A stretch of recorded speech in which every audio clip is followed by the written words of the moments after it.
Des gangsters armés ont pénétré dans le tribunal. La moindre tentative d'intervention de la police sera suivie d'une sanction immédiate. À quelques centimètres de nous, une balle a fracassé l'objectif de la caméra de la BBC. Le jour où le RAID a mené sa première intervention. On vous raconte en archive. Le 19 décembre 1985, il y a 40 ans, le journal d'Antenne 2 s'ouvre avec cette nouvelle. Bonjour, et tout d'abord cette prise d'otage au palais de justice de Nantes. Cela s'est passé ce matin, un peu avant 11h, en pleine cour d'assises. Des gangsters armés ont pénétré dans le tribunal et ils retiennent, semble-t-il, plusieurs personnes en otage. Que s'est-il exactement passé ?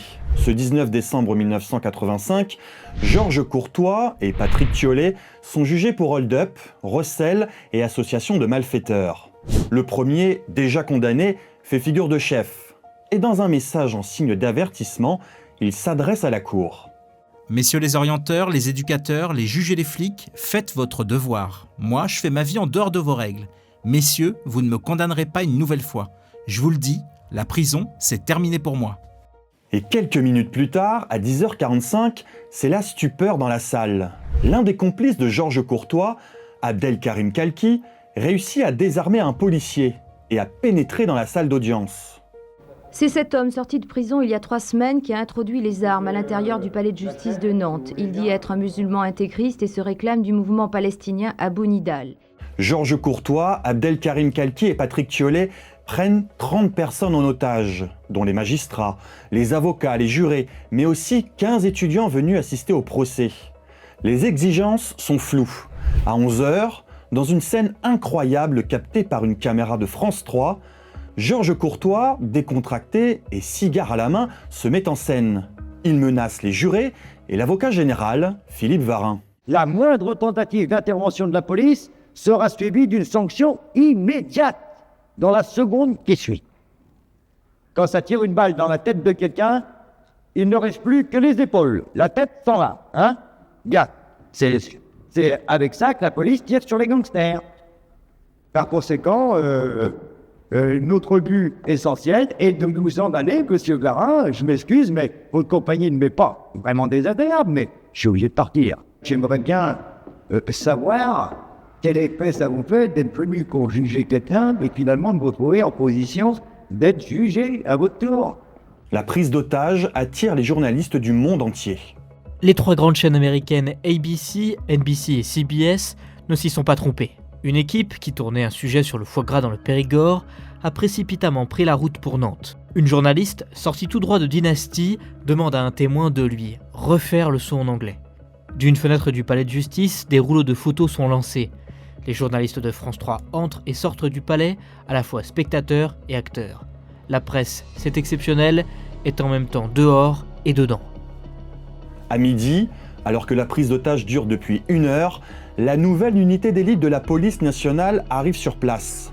C'est la toute première intervention du RAID, créée 2 mois plus tôt. Recherche, assistance, intervention, dissuasion, le RAID, en place autour du palais de justice de Nantes, est la dernière née des cellules d'intervention spécialisées dans les prises d'otages ou les affaires de terrorisme. Son patron, Robert Broussard, ancien préfet de Corse. Pierre Jox, le ministre de l'Intérieur, l'en a fait revenir au printemps dernier avec son adjoint Ange Mancini pour mettre en place et diriger cette équipe de super flics. Entre le RAID et les preneurs d'otages, une ligne téléphonique est mise en place, mais les négociations patinent. À 19h, les forcenés demandent un quart pour s'enfuir. Et au fur et à mesure, des otages sont libérés. Il en reste 14 le matin du 20 décembre 1985. À 14h30, la situation se tend. Georges Courtois sort, enchaîné au président de la cour d'assises, Dominique Bellèche.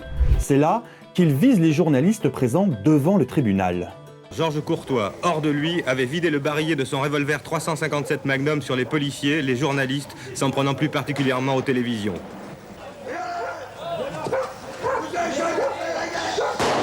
À quelques centimètres de nous, une balle a fracassé l'objectif de la caméra de la BBC.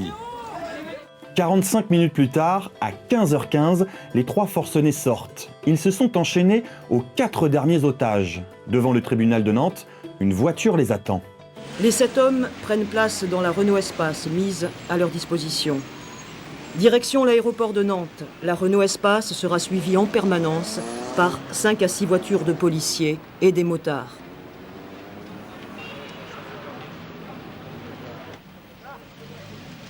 « 16h30, otages, ravisseurs et policiers arrivent à Château-Bougon. Le préfet Broussard est sur place et ses tireurs d'élite ont pris position sur les bâtiments de l'aéroport. Renégociation, les malfaiteurs acceptent de libérer 2 des 4 otages, mais ils demandent à partir à bord d'un Mystère 20 du Glam arrivé le matin à Nantes avec des renforts de policiers. La police refuse, et les fugitifs l'ont compris, ils ne pourront jamais embarquer dans un avion. À 20h30, le 20 décembre 1985, ils se rendent.